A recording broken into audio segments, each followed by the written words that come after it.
सदाशिवसमारम्भां शङ्कराचार्यमध्यमाम् अस्मदाचार्यपर्यन्तां वन्दे गुरुपरम्पराम्। हरिः ओम् श्रीगुरुभ्यो नमः। हरिः ओम्। మనం ఏకాదశ ఉపనిషత్తుల సారంలో 23వ తరగతిలో ఉన్నాం. ఈరోజు ఛాందోగ్య ఉపనిషత్తు 3వ అధ్యాయం మనం పరిశీలన చేద్దాం. ఛాందోగ్య ఉపనిషత్తులో 3వ అధ్యాయంలో కూడా ఉపాసనలు చూస్తాం. ఇంతకు ముందు అధ్యాయాల్లో కర్మాంగ ఉపాసనలు చూస్తే ఇప్పుడు స్వతంత్ర ఉపాసనలు చూస్తున్నాం. అవి 8 ఉన్నాయి.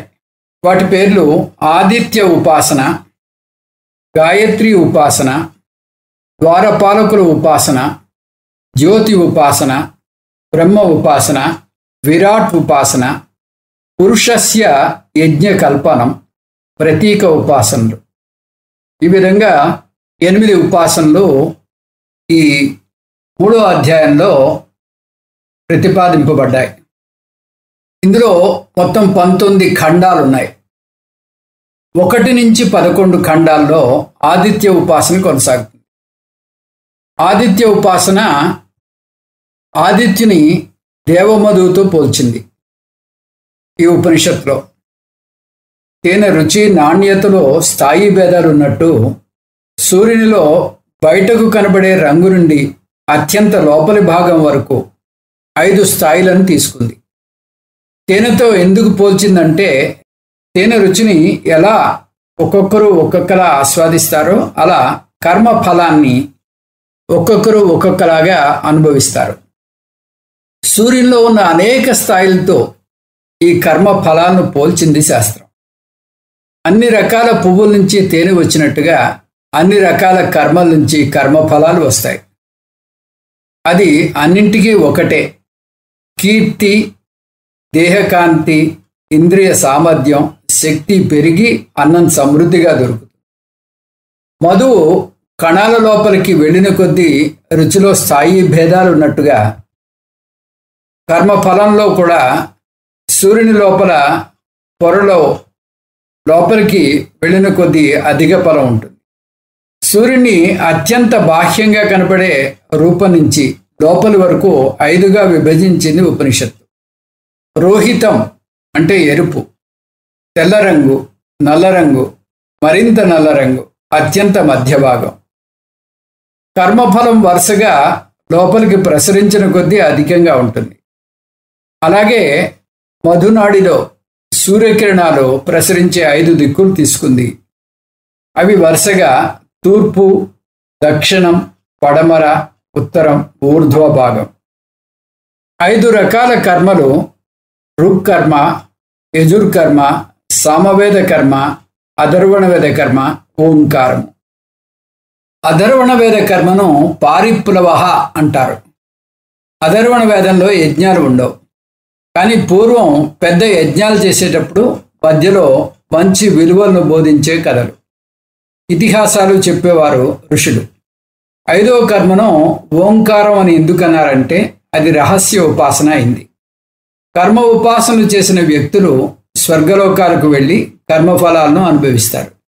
ఈ 5 రకాల కర్మఫలాలను అనుభవించే 5 రకాల భోక్తలను వర్ణిస్తోంది ఉపనిషత్తు.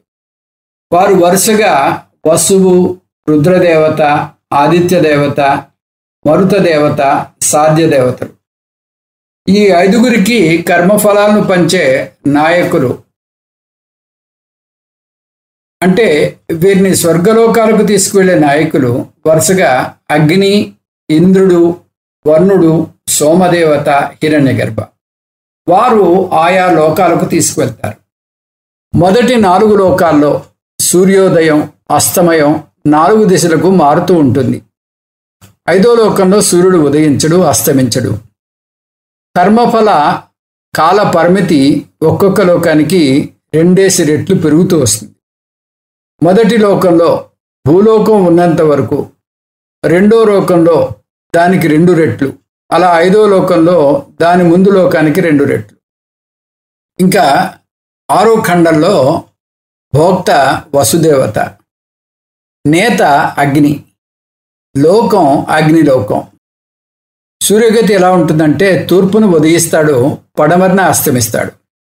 ఫలం కాలపరిమితి ఎలా ఉంది అంటే భూలోకం ఉన్నంత వరకు. ఇక 7వ ఖండంలో భోక్త రుద్రదేవత, నేత ఇంద్రుడు, లోకం ఇంద్రలోకం. దక్షిణాన ఉదయిస్తాడు, ఉత్తరాన అస్తమిస్తాడు. కాలపరిమితి భూలోకానికి రెట్టింపు కాలం. 8వ ఖండం భోక్త ఆదిత్య దేవత, నేత వరుణుడు, లోకం వరుణలోకం. పడమరన ఉదయిస్తాడు, తూర్పున అస్తమిస్తాడు. 2వ లోకానికి 2 రెట్లు కాలపరిమితి. 9వ ఖండం మరుత దేవత, నేత సోమదేవత, లోకం సోమలోకం. ఉత్తరాన ఉదయిస్తాడు, దక్షిణాన అస్తమిస్తాడు. 3వ లోకానికి 2 రెట్లు కాలపరిమితి. 10వ ఖండం సాధ్య దేవత, నేత బ్రహ్మ, ఓంకారము, హిరణ్యగర్భ, లోకం బ్రహ్మలోకం.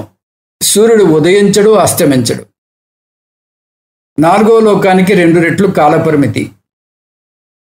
ఇది పంచ ఆత్మక మధు విద్యా ఉపాసన. 5వ భోక్త బ్రహ్మలోకానికి వెళ్తాడు, అక్కడి నుంచి క్రమముక్తి పొందుతాడు. బ్రహ్మలోకంలో సూర్యోదయం సూర్యాస్తమయం ఉండవు. సమష్టి సూర్య ఉపాసన.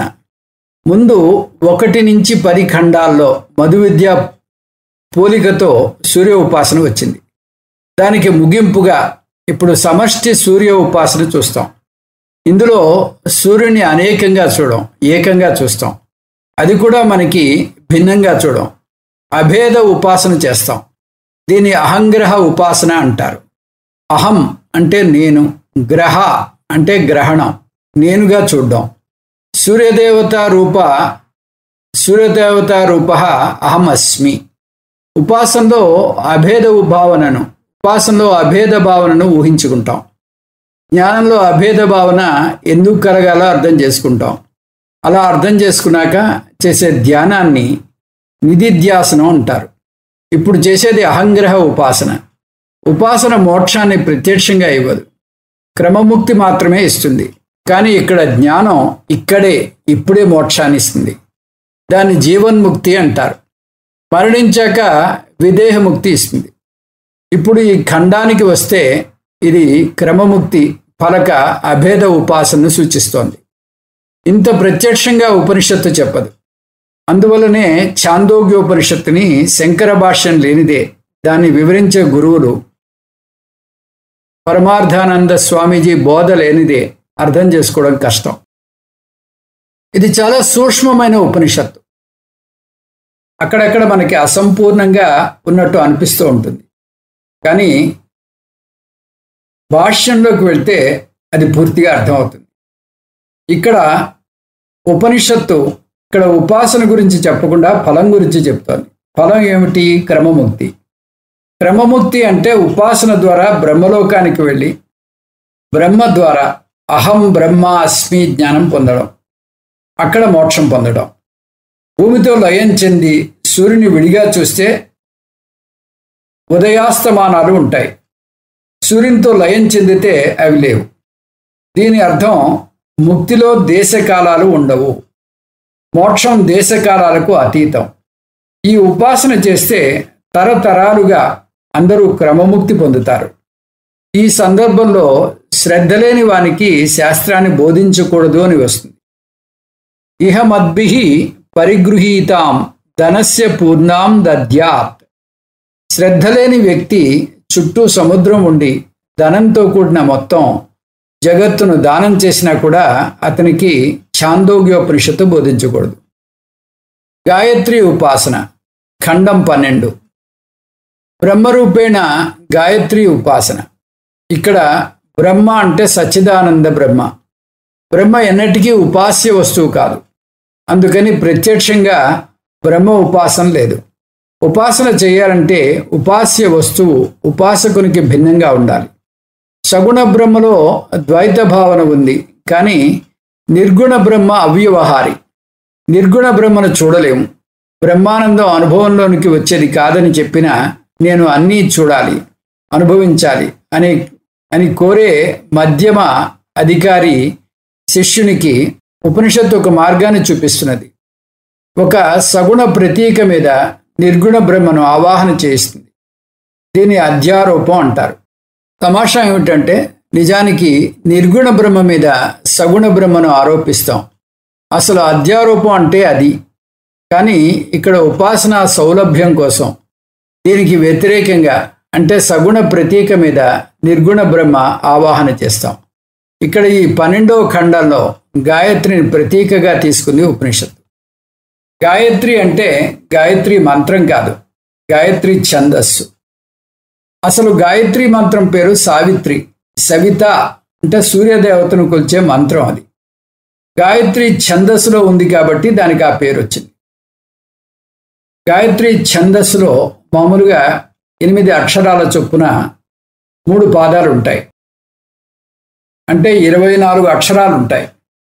తత్సవితుర్వరేణ్యం భర్గో దేవస్య ధీమహి ధియో యో నః ప్రచోదయాత్.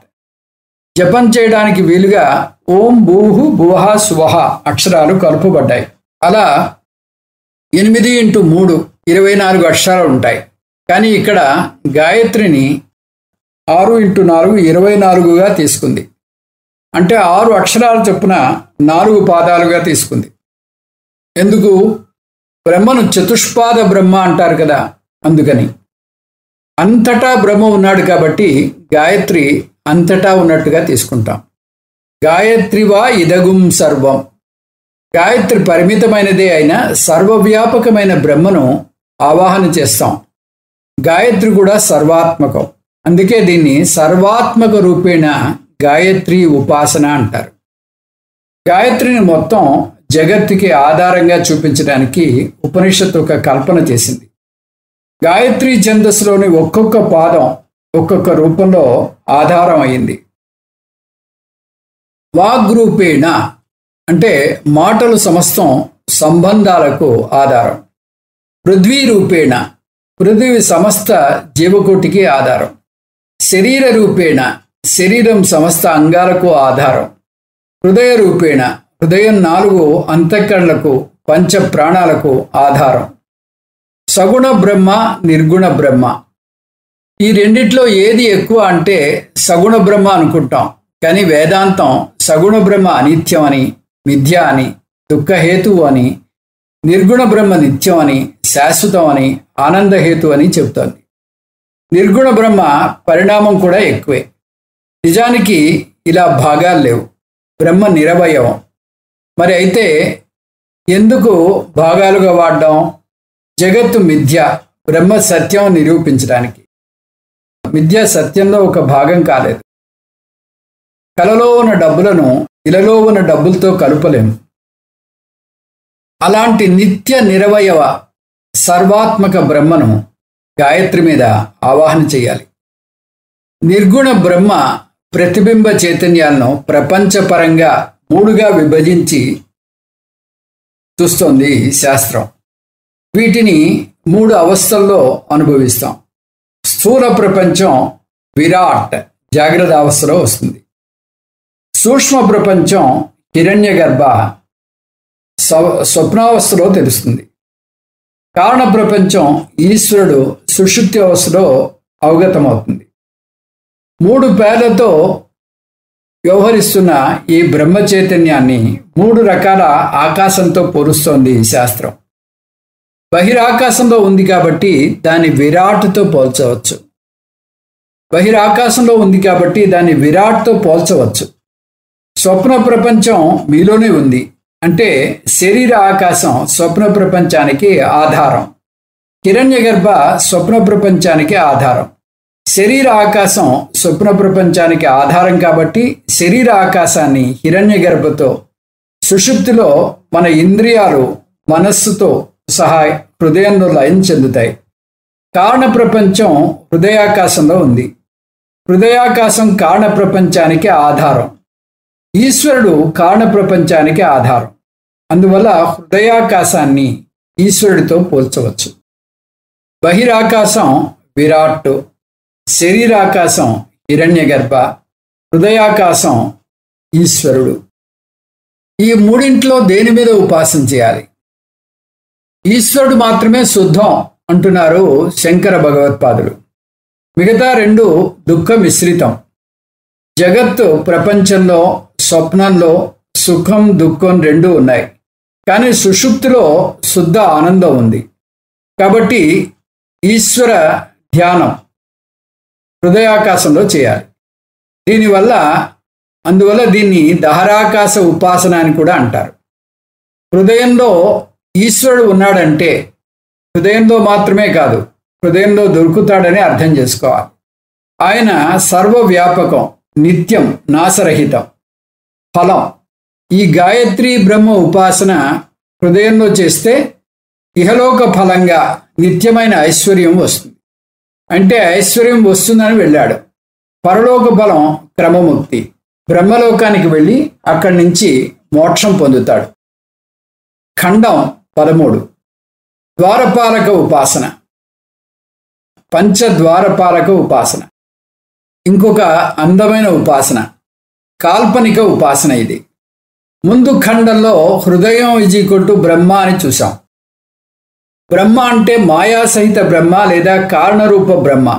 మాయాసహిత బ్రహ్మను ఈశ్వరుడు అంటారు. హృదయం ఈశ్వర స్థానం అవుతుంది.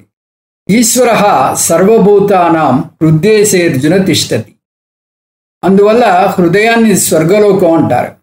స్వర్గలోకం అంటే బ్రహ్మలోకం. శాస్త్రం ప్రకారం మనం రోజు ఈశ్వరలోకానికి వెళ్తున్నాం. అందువల్ల ముక్తి పొందుతున్నాం సుషుప్తిలో. ఫలం, ఈ ఉపాసన ఫలం కూడా ఈశ్వర ప్రాప్తి లేదా బ్రహ్మలోక ప్రాప్తి. ముందు ఉపాసనకి దీనికి సంబంధం తీసుకురావడానికి మళ్ళీ అది చెప్పడం జరిగింది. ప్రతి లోకానికి ద్వారం కావాలి. బ్రహ్మలోకానికి కూడా పంచద్వారాలు ఉన్నాయి. ఎక్కడ ద్వారం ఉంటే అక్కడ ద్వారపాలకులు ఉంటారు. ఇక్కడ బ్రహ్మలోకానికి ఒక్కొక్క ద్వారానికి 3 దేవతలు ఉన్నారు. ఉపనిషత్తు ద్వారానికి సుషిహి అనే పదం వాడుతోంది. ఇక్కడ స్వర్గం హృదయం అని మర్చిపోకూడదు. ద్వారపాలకుల్ని ఉపాసన చేస్తే ప్రతిబంధకాలు కల్పించకుండా ఉంటారు. లోపలికి ప్రవేశం మనకి సుగమం అవుతుంది. ఈశ్వర ప్రాప్తి విషయే ప్రతిబంధాన్ న కుర్వంతి. పంచద్వారపాలక ఉపాసన. మొదటి మంత్రం తూర్పు ద్వారం గురించి చెప్తోంది. ఇక్కడ ద్వారపాలకులు ప్రాణం చక్షువు, ఉపాసన తేజస్సు, ఫలం తేజస్వీ భవతి. ఆదిత్యుడు అన్నాద్యం అన్నాదో భవతి. రెండో మంత్రం దక్షిణ ద్వారాన్ని సూచిస్తోంది. ద్వారపాలకులు వ్యానం శ్రోత్రం. ఉపాసనా విధానం శ్రీహి యశస్సు, ఫలం శ్రీమాన్ భవతి. చంద్రుడు యశస్వీ భవతి. మూడో మంత్రం పడమర ద్వారాన్ని సూచిస్తోంది. ద్వారపాలకులు అపానం వాక్కు. ఉపాసన బ్రహ్మవర్చస్సు, ఫలం బ్రహ్మవర్చస్వీ భవతి. అగ్ని అన్నాద్యం అన్నాదో భవతి. నాలుగో ద్వారం ఉత్తరం, సమానం మనస్సు. ఉపాసనా విధానం కీర్తి యుష్టి, ఫలం కీర్తిమాన్ భవతి. మేఘం యుష్టిమాన్ భవతి. ఐదో మంత్రం ఊర్ధ్వం. ద్వారపాలకులు ఉదానం వాయువు. ఉపాసనా విధానం ఓజస్సు మహత్తు, ఫలం ఓజస్వీ భవతి. ఆదిత్యుడు ఆకాశం, మహస్వాన్ భవతి. ఫలం అదనంగా ఇంకొకటి చెబుతోంది ఉపనిషత్తు. అతని కులంలో పుత్రులు వీరులుగా పుడతారు. వీరుడు అంటే వీరత్వం ఒకటే కాదు, మంచి విలువలతో ఉంటారని అర్థం. శంకర భగవత్పాదులు ఈ పంచద్వార పాలక ఉపాసన స్వతంత్ర ఉపాసన కాదని, గాయత్రి బ్రహ్మ ఉపాసనలో ఒక భాగంగా చేయాలని చెప్తున్నారు. 13వ ఖండం జ్యోతి ఉపాసన, జ్యోతి రూపేణ ఉపాసన. ఇది ఖండం 13లోని ఇంకొక ఉపాసన. ఇది స్వతంత్ర ఉపాసన. ఇది కూడా బ్రహ్మ ఉపాసనే. జ్యోతి రూపేణ ఉపాసన. జ్యోతి అంటే ప్రకాశం, చైతన్య జ్యోతి, సర్వగత చైతన్యం. సర్వగత జ్యోతి ఉపాసనకు అంతర్జ్యోతి ఆలంబన. అంతర్జ్యోతి రూపేణ సర్వగత బ్రహ్మజ్యోతి ఉపాసన. ముందు ఉపనిషత్తు బ్రహ్మజ్యోతి వర్ణన చేస్తోంది. బ్రహ్మజ్యోతి అన్ని లోకాలకు అతీతంగా ఉంది. సగుణ సృష్టికి అతీతంగా నిర్గుణ చైతన్య రూపంలో ఉంది బ్రహ్మ. ఈ సర్వగత జ్యోతి శరీరంలో ఉంది. దాన్ని ఆంతరజ్యోతి అంటారు. దాన్ని గుర్తించడానికి ఉపనిషత్తు 2 పరీక్షలు చెప్తోంది. స్పర్శేనోష్టిమానం విజానాతి. ఉష్ణరూపేణ అనుభూయతే. ముట్టుకుంటే శరీరంలో వేడి తెలుస్తోంది. శృతి. చెవులు మూసుకుంటే లోపల హోరు వినిపిస్తుంది. ఆ శబ్దాన్ని ఓంకారం అంటారు కొందరు. అనాహత రూపం అంటారు మరికొందరు. ఈ శబ్దం ఎలా ఉంటుందో చెప్పడానికి 3 ఉదాహరణలు ఇస్తోంది ఉపనిషత్తు. నినదమివ. పరిగెడుతున్న రథం చప్పుడులాగా ఉంటుంది. ఇప్పటి కాలమాన పరిస్థితుల దృష్ట్యా రైలు పరిగెడుతున్న చప్పుడుతో పోల్చవచ్చు. నద దురివ. ఎద్దు అరిచే అరుపులా ఉంటుంది. అగ్నేరివ జ్వలత. మండుతున్న అగ్ని చేసే శబ్దంలాగా ఉంటుంది. దృష్టంచ శృతంచ. అందువల్ల ఎవరైనా ఈశ్వరుని చూసావా అంటే స్పర్శ ద్వారా తెలుసుకున్నాను, శబ్దం ద్వారా తెలుసుకున్నాను అని చెప్పవచ్చు ధైర్యంగా. అందువల్ల ఈ ఉపాసనను ఆంతర్జ్యోతి దృష్ట శృత రూపేణ బ్రహ్మ ఉపాసన అనొచ్చు. ఖండం 14 బ్రహ్మ ఉపాసన. శాండిల్య విద్య. ఇది కూడా బ్రహ్మ ఉపాసన. బ్రహ్మ అన్నప్పుడల్లా సాధారణంగా సగుణ బ్రహ్మ ఉపాసన లేదా మాయాసహిత బ్రహ్మ ఉపాసన లేదా ఈశ్వర ఉపాసన అని అర్థం చేసుకోవాలి. దీన్ని శాండిల్య విద్య అని అంటారు. శాండిల్య అనే ఋషి దర్శించాడు కాబట్టి శాండిల్య విద్య అంటారు. విద్య అంటే ఇక్కడ ఉపాసన. ఈ ఉపాసన విశిష్టాద్వైతులకు చాలా అనుకూలంగా ఉంటుంది. వారు నిర్గుణ బ్రహ్మను అంగీకరించరు. నిర్గుణ బ్రహ్మ అంటే వారి ఉద్దేశంలో దుష్టగుణం లేని బ్రహ్మ. నిర్గుణం ఈజ్ ఈక్వల్ టు దుర్గుణం లేనిది. దానికి ప్రమాణంగా విశిష్టాద్వైతులు శాండిల్య విద్యను చూపిస్తారు. సర్వం కల్విదం బ్రహ్మ తజ్జలాన్ శాంతియుత ఉపాసీత. సర్వం కల్విదం బ్రహ్మ. అంతా బ్రహ్మే. ఏమిటి కారణం? ఉపనిషత్తే కారణం ఇస్తోంది. బ్రహ్మే జగద్రూపంలో ఉన్నాడు. ఎలాగైతే అలకు సముద్రం సృష్టి స్థితి లయ కారణమో అలా జగత్తుకి సృష్టి స్థితి లయ కారణమే బ్రహ్మ. ఇక్కడ ఒక విషయం గుర్తుంచుకోవాలి. మనం జగత్తు మిథ్య అన్న విషయం పట్టించుకోవటం లేదు. జగత్తు మిథ్య అని చెప్తే అది జ్ఞానం అయిపోతుంది. ఇక్కడ మనం జ్ఞానం గురించి పట్టించుకోవటం లేదు.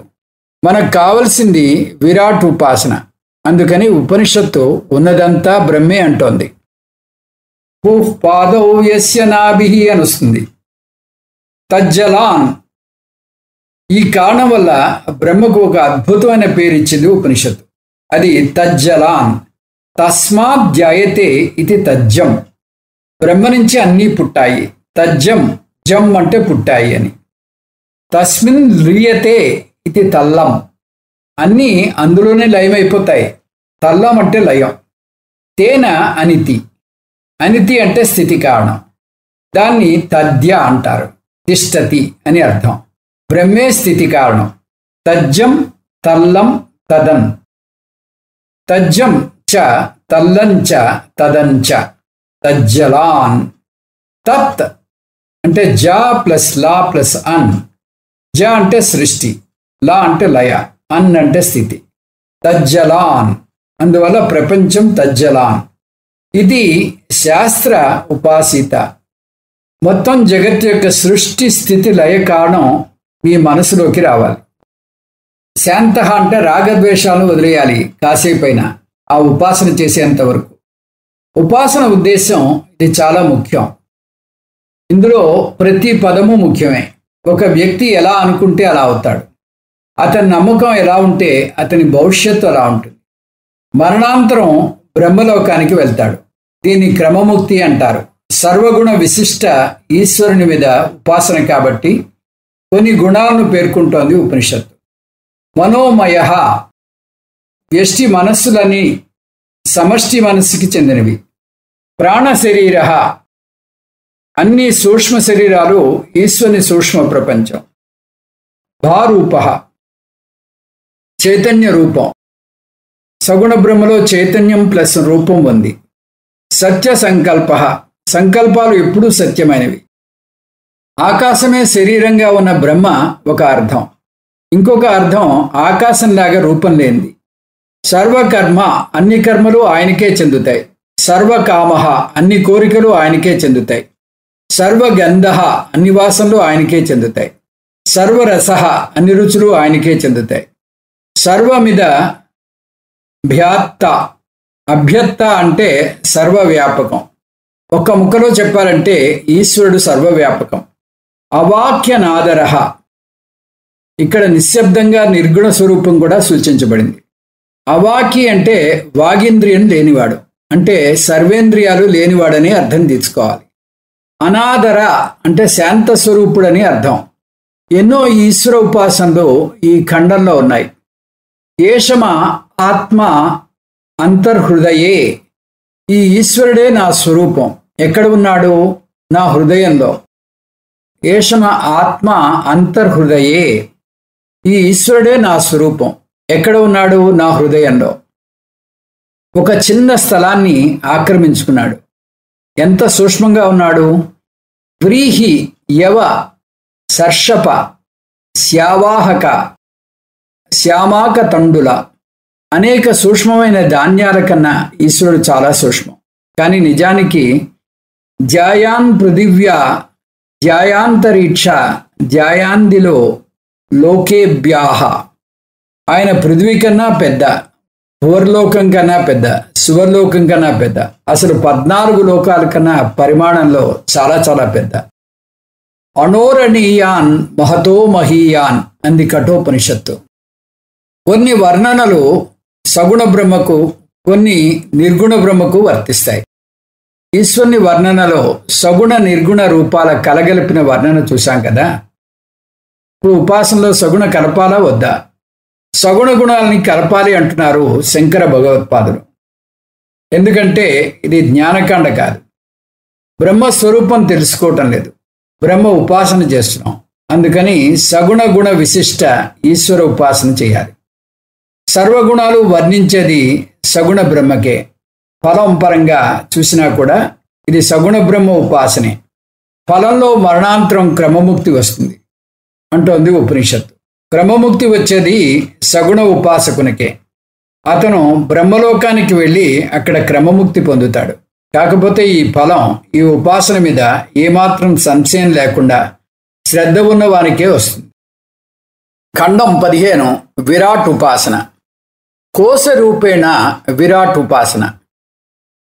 ఇందులో 2 భాగాలు ఉన్నాయి. ప్రధాన ఉపాసన, జపం. ఉపాసన అంగి, జపం అంగం. ఈ ఉపాసన విరాట్ ఉపాసన. ఎటువంటి విరాట్? కోశ రూపంలో ఉన్న విరాట్. కోశం అంటే నిధి ఉన్న భాండాగారం. దీని ఫలం ప్రత్యేకంగా ఉంటుంది. పుత్ర మరణ అభావ, పుత్రుని మృత్యుదోషం ఉండదు. అంతులేని సంపద ఉన్న ఒక కుండను ఊహించుకోండి. ఆ కుండకు అడుగు భాగం భూమి, లోపలి స్థలం భువర్లోకం, కుండ మూతి భాగం సువర్లోకం. ఈ కుండ 10 దిక్కులకు వ్యాపించి ఉంది. అంతేకాదు అంతులేని నిధులతో ఉంది. ఈ కుండని విరాట్ అనుకుంటే, విరాట్ అనే కుండలో జగత్తులోని నిధులన్నీ నిండి ఉన్నాయి.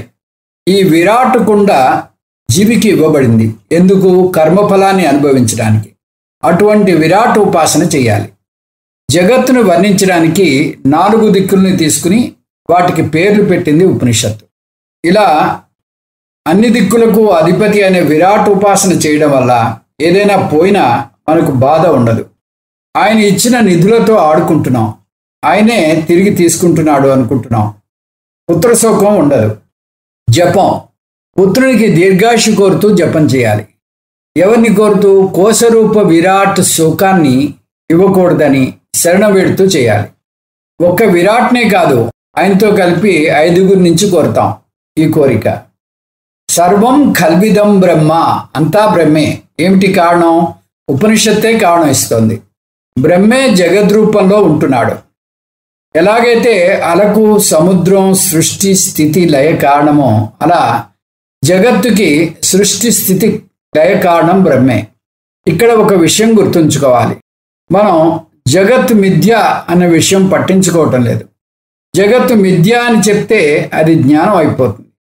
ఇక్కడ మనం జ్ఞానం గురించి పట్టించుకోవటం లేదు. మనకి కావలసింది విరాట్ ఉపాసన. అందుకని ఉపనిషత్తు అంతా బ్రహ్మే అంటోంది. భూః పాదౌ యస్య నాభి అంటూ మనకి శ్లోకం ఉంది. ఆ విధంగా ఇక్కడ ఉన్నదంతా కూడా బ్రహ్మే. తజ్జలాన్, ఈ కారణం వల్ల బ్రహ్మకు ఒక అద్భుతమైన పేరు ఇచ్చింది. అది తజ్జలాన్. తస్మాత్ జాయతే ఇది తజ్జలం. బ్రహ్మ నుంచే అన్నీ పుట్టాయి.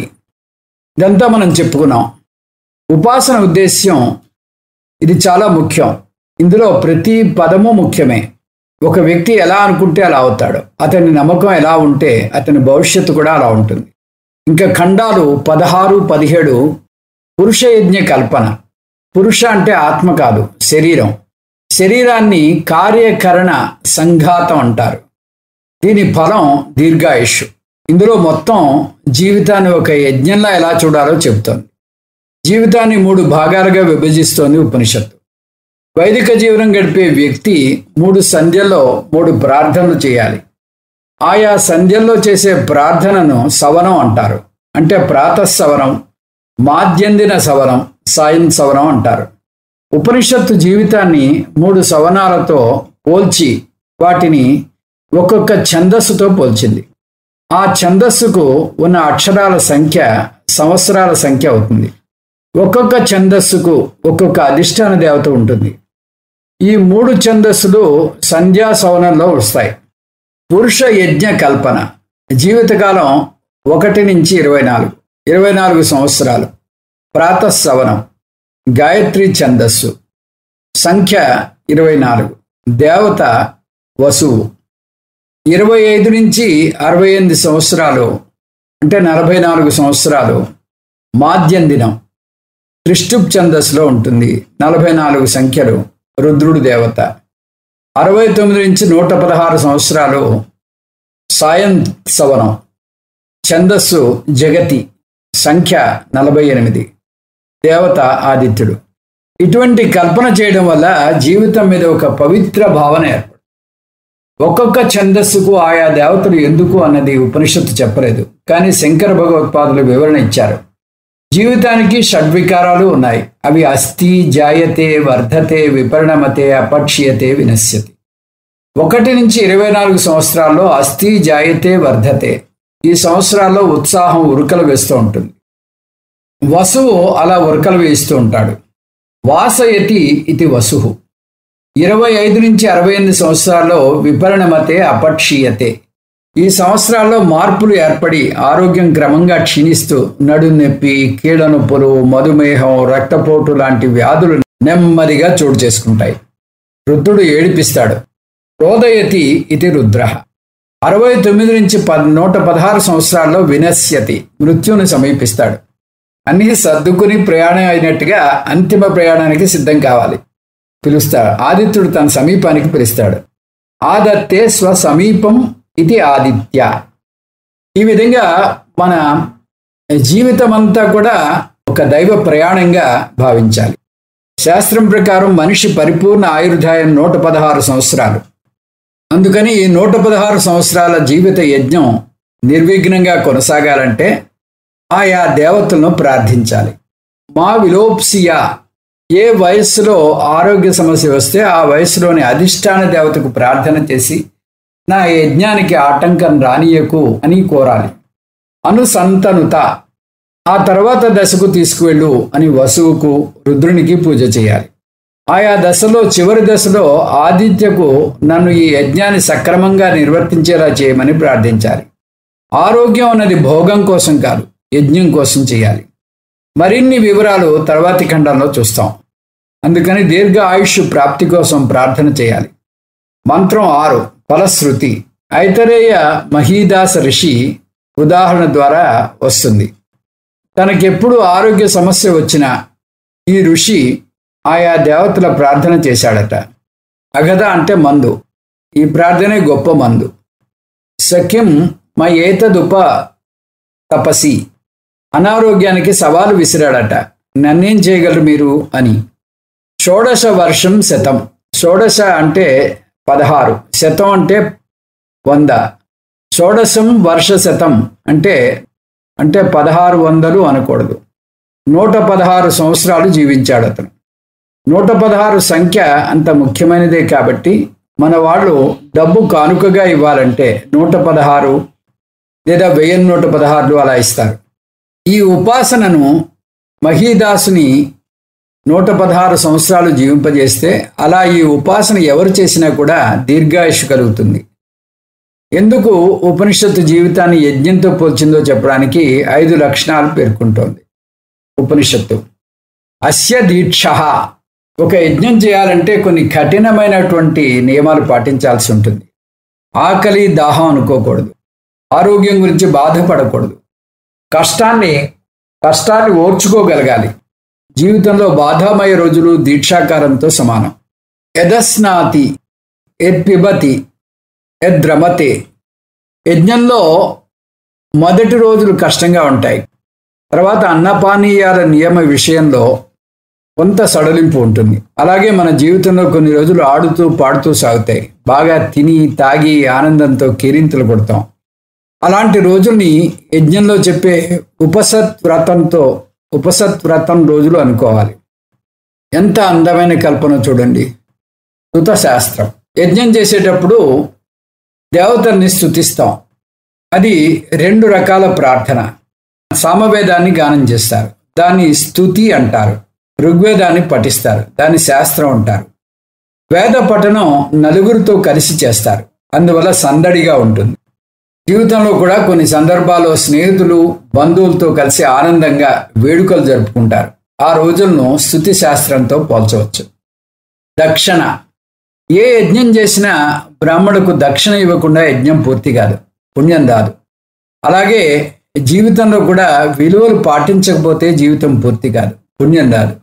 ఇక్కడ ఉపనిషత్తు పేర్కొన్న విలువలు తపస్సు, దానం, ఆర్జవం, అహింస, సత్యవచనం.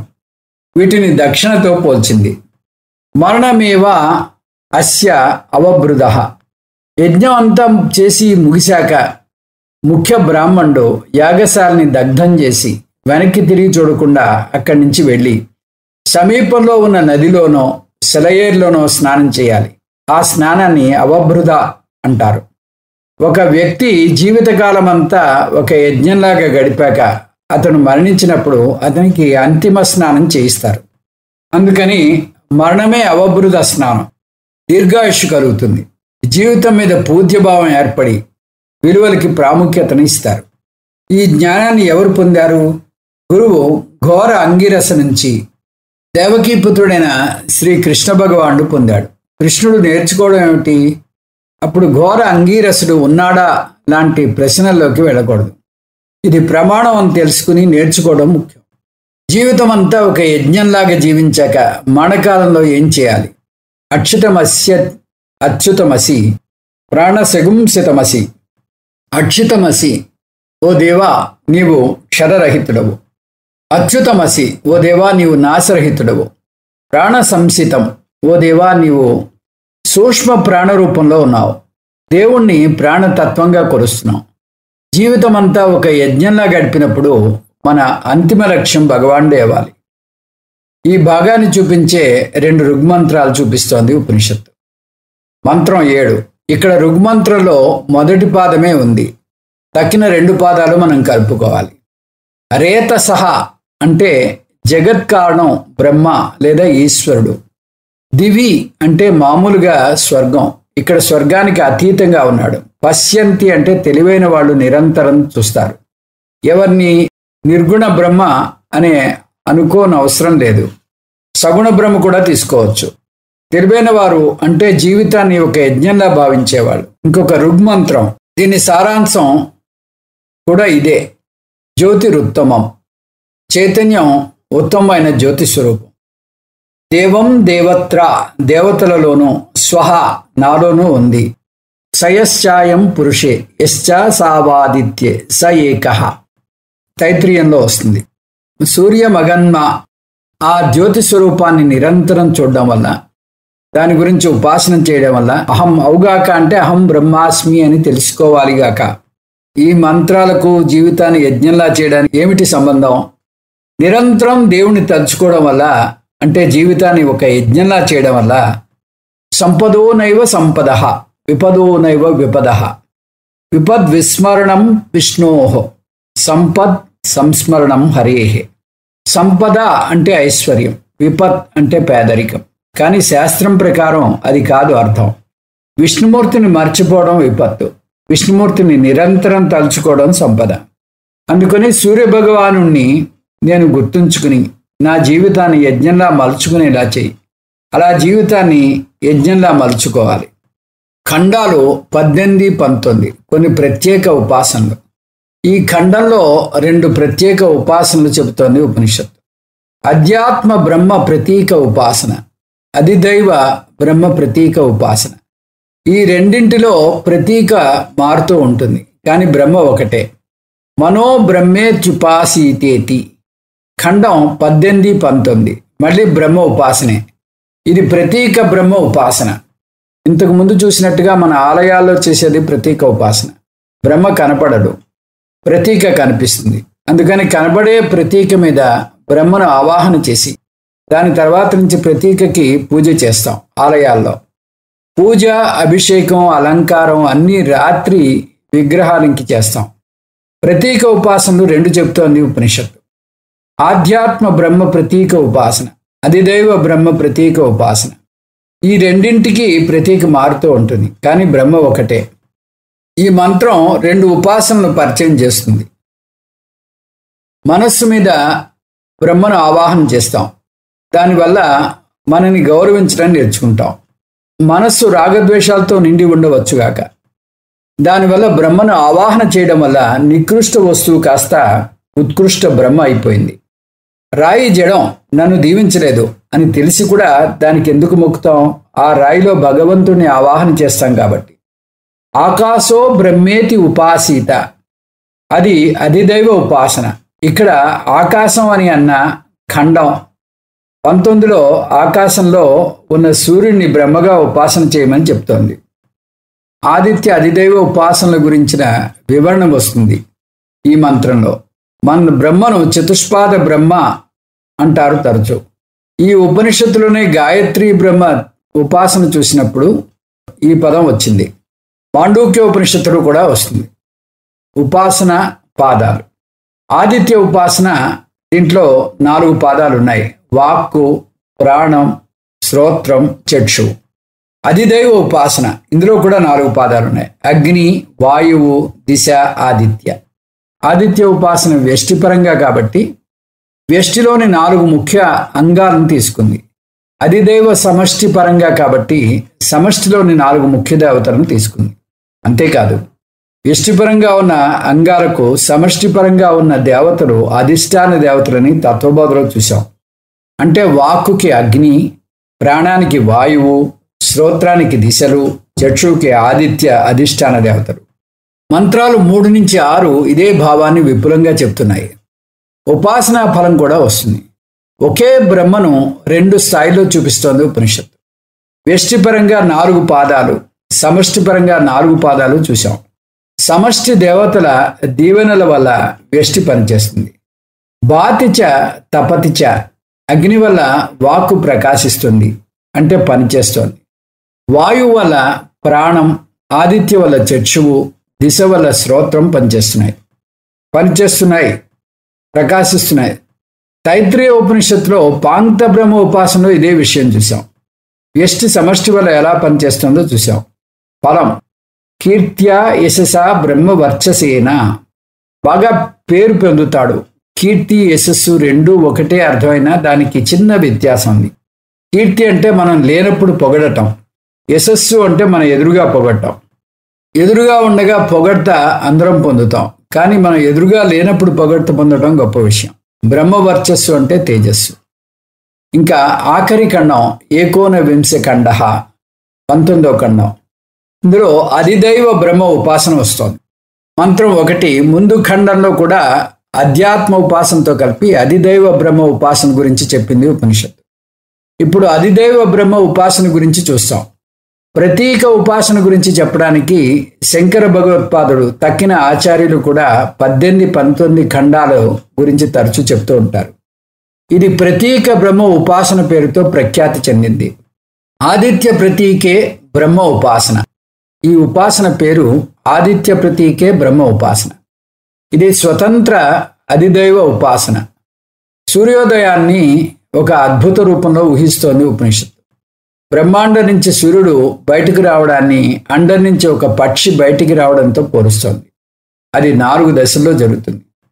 అసదేవేదమగ్ర ఆసీత్ అవ్యక్తం దశ, సదాసీత్ వ్యక్తం అవబోతున్న దశ, తత్సమభవత్ చిన్న అంకురం స్థాయిలో బయటికి రావడం, అండ కపాలే పూర్తి స్థాయిలో బయటికి రావడం.